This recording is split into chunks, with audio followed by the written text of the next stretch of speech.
Welcome to the Retro Feature of the Week presented by Gamers R Us. This is Alex, and this week we're talking about one of my old favorites, Star Wars Knights of the Old Republic 2. And a bit of a disclaimer at the beginning of this video, we are using the Restored Content mod, the latest version, which is really the only way you should be playing this right now, so just a heads up. KOTOR 2, as it was called, was released in 2004 by Obsidian Entertainment, and it had quite a short design period, but overall the game, even in its original stages, was actually very, very good.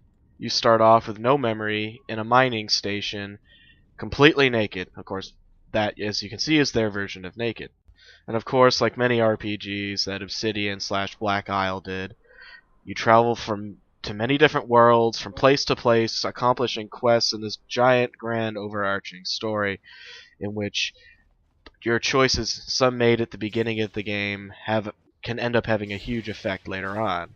Now, while it didn't have places like Manaan, like its predecessor, it has cool areas like a moon near Onderon, where you actually are working with the Mandalorians, oddly enough. And one of the game's major strengths are its side characters, which each have their own real individual personality, are excellently voice acted, and have great little backgrounds.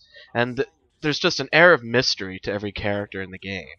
Even at release, Obsidian was applauded for its efforts with characters like Kreia, who kind of blurred the lines between right and wrong and really helped show a different side of the Star Wars universe. That is kind of in many ways why it's not really a lot of its side stories, and basically the entire narrative really isn't taken as canon in the expanded Star Wars universe, because in a way it paints the Jedi Order as the bad guys, while the Sith almost seem like a force of nature. And it seems that the Jedi were the ones that were corrupted, and they were the ones that made the bad decisions, and they were the ones that had the egos, which kind of turned things on their head. It's, viewing the Jedi Order in a way that had rarely been seen before, or had ever been seen before.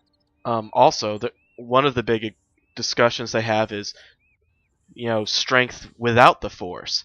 There's a certain strength that you're given when you don't, aren't kind of bent to the will of the Force, and they explore that idea, and that's, in and of itself, a very interesting concept. That really, you're sitting there playing, you're going, now how? In every Star Wars game, they've basically said the Force is like a nuclear weapon, practically. It's almost unbeatable.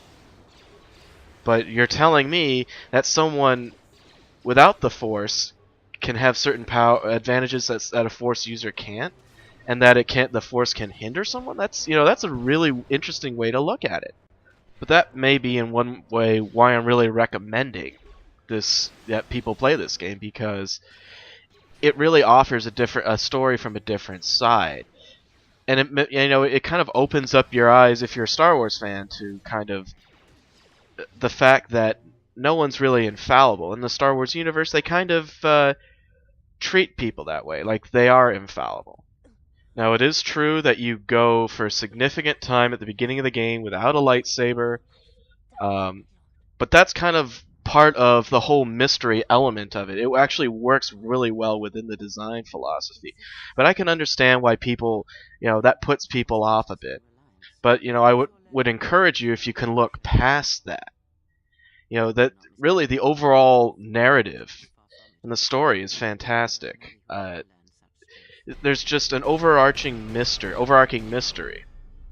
when you're playing this game. There's just kind of from the story to the little hints that are dropped to these little cutscenes here, like you see with Darth Nihilus. It's just an air of mystery, and you're going, what does he have to do with anything? How is this going to come together? The mystery is what really keeps you going in this game. Just trying to find out what that next step is, and what the hell that last conversation was really about. Yes, there are some AI issues. Yes, there are some other minor technical issues, but that should not sway you from picking this up. A lot of other developers, I think, could really learn from some of the design decisions made in this game, and frankly, the design of some of the characters in it as well.